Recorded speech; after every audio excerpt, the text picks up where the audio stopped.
All right, so this episode was a little different because I was recording it live during a Toastmasters meeting, which was different, and we had a handful of people there, and I just wanted to have a live audience and thought it could be interesting sharing some of my insights, some of the things that I've learned. I think this is going to be a helpful episode for people that are thinking about starting a podcast, some things that you can avoid. There are going to be some good nuggets in here for everybody, and it'll be an opportunity to maybe incorporate some of the things that you learn from my mistakes, and maybe this inspires you a little bit. So let's get started.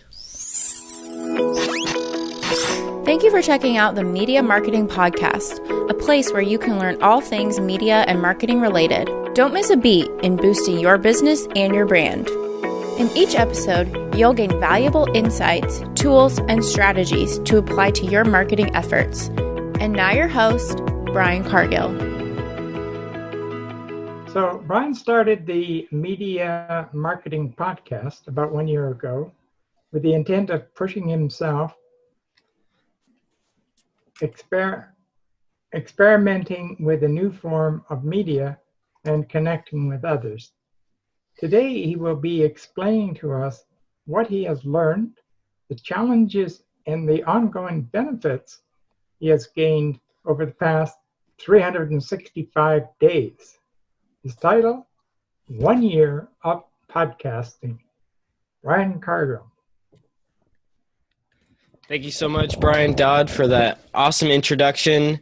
Yes, this has been 1 year of podcasting for me, or as I should say, serious podcasting. I started a podcast back in 2017, and I had a handful of others, but this is one where I want to make it very informative, educational, and being able to really connect with the audience. And so that's where the idea for the Media Marketing Podcast came from, was a way to share my passion for media, and then also the things that I do know about marketing, and the things I aspire to learn about marketing through different guests and things that I learn along my journey.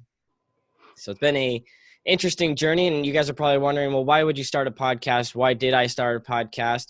And I think for myself, it was to be able to kind of catalog or archive a lot of the thoughts or ideas that are happening for me at this time, and be able to share that information with others, because there's a lot of information. There's a lot of things that you can do out there. As Andrew mentioned, there's a lot of different ways of learning, whether that's through spirit fingers or whether that's through experiencing something and sharing some of those experiences through something as intimate as a podcast, because you are directly in someone's ear and it feels very personal. You feel like you're having a conversation with someone. And oftentimes, I know for myself included, as an extrovert, I like to have a podcast in the background where it's an interview, because it feels like I'm having a conversation. I'm part of that conversation, and allows me to connect on another level.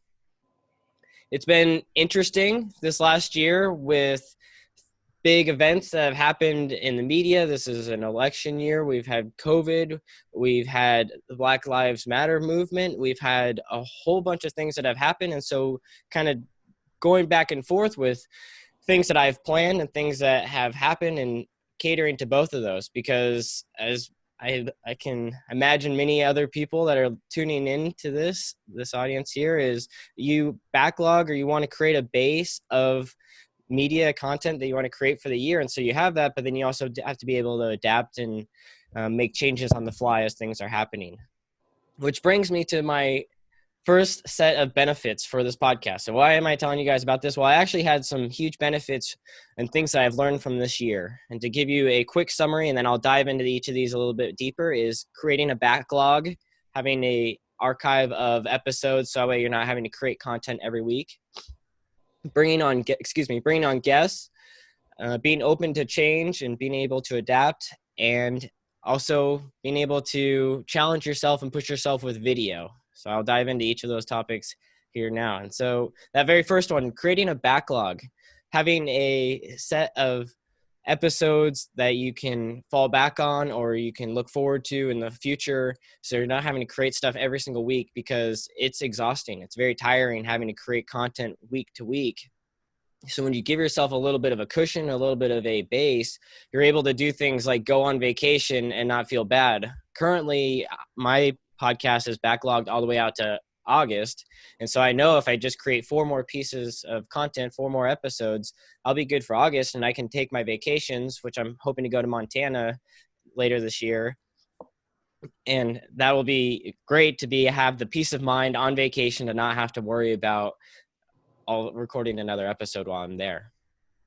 But though, who knows, it is a fun experience for me to do podcasting, so maybe I will create one while I'm out there. I plan on reading a book at least to contribute to my book analysis that I've had on this podcast in the past. The second point is bringing on a guest. Why would you want to bring on a guest to your show? Well, you can only be so knowledgeable. So bringing on someone to your show, you're able to connect with them and they're able to share what they know. And who knows, maybe you have a doctor on there, maybe you have someone that's an author, and you're able to connect with people from all walks of life, which has been really exciting for me. I know, shout out to Style and Andrew. You guys have both been guests on podcasts of mine in the past, so really appreciate that. And it just makes it more fun. It's enjoyable to talk with someone else about something that you're both passionate about, and being able to share that collaborative knowledge together is just a really exciting process to be able to give that back for your audience. And then the next tip is being open to change, being able to adapt. I don't know if you guys have experienced this, but I really hate listening to myself. It is something that makes me feel really uncomfortable. So going back and listening to those first couple episodes, I really put it on the back burner and just kept producing.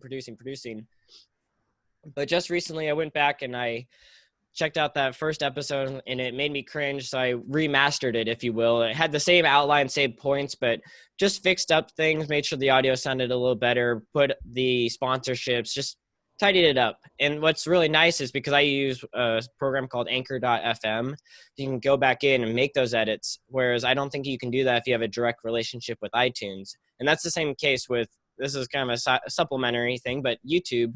Once you have a YouTube video up there, you have to take it down before you can put it back up there. So having a replace feature is really convenient in the podcast world. It's a very forgiving thing because I come from the world of video production.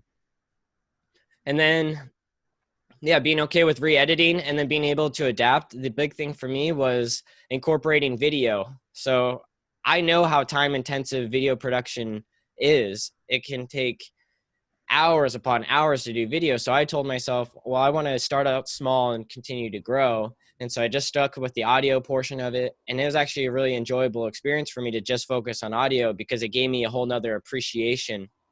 And I was able to really hone in and make sure that the audio was crystal clear. There's a great quote or great saying in the video production world, and that's your audience will never have an appreciation, or they will never understand or notice good audio, but they will always notice really poor quality audio. So that's why I'm using something on mic here. I guess ideally I'd have a pop guard on it or something, but that's because I understand the value of good audio, and having that quality, clear sound is essential for being able to connect with your audience on a much better level. So I finally incorporated video. It's another thing, but now that I have the systems and processes in place, I think the video aspect should come a little naturally, and I'm excited to incorporate that as well.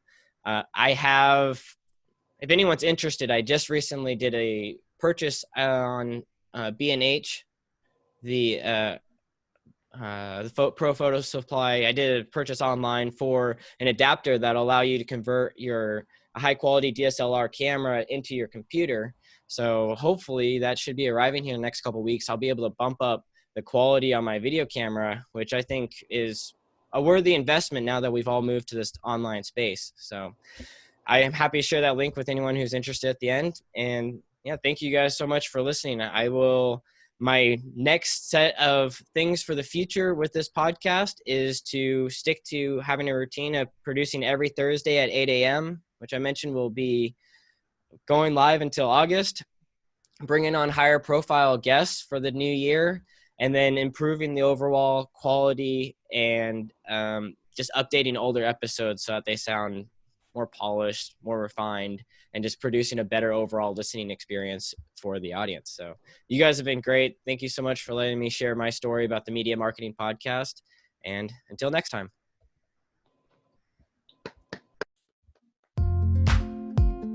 A big thank you to our sponsors over at songtub.com. That's right, song or music and a tub, like a bath, but more fun to say. Tub. Anyway, you can check out Songtub's website for any of your music needs. In fact, the song playing in the background right now is from Songtub. So why pick them over anyone else? Well, they curate the music. And I know the guys, so that means I know that they're selecting great music for your project. A lot of other companies will brag about how many songs they have, maybe 100,000, 200,000, maybe even 1 million. But honestly, I don't have time for that.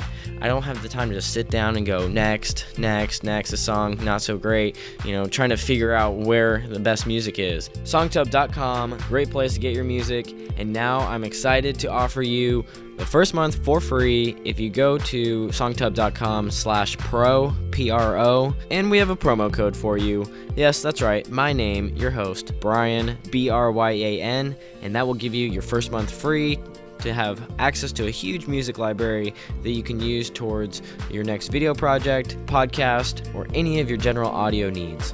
Anyway, back to the show.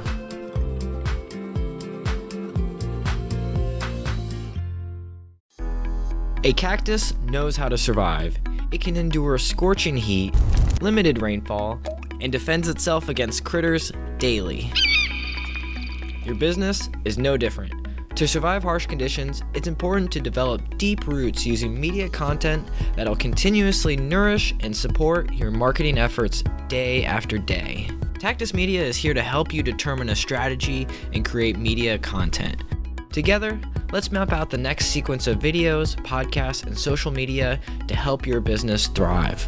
Work with Tactus Media, media tactics that stick. Ouch! Visit tactusmedia.com to learn more. I want to say a big thanks for tuning into the Media Marketing Podcast. Please subscribe to get notifications for new episodes, which are coming out every Thursday morning, or at least we're striving for that. Feel free to visit our Facebook page where you can like and join the media marketing community. This is a good resource for collaborating, sharing ideas with other media creators, marketers, and those just looking to build their network. So until next time.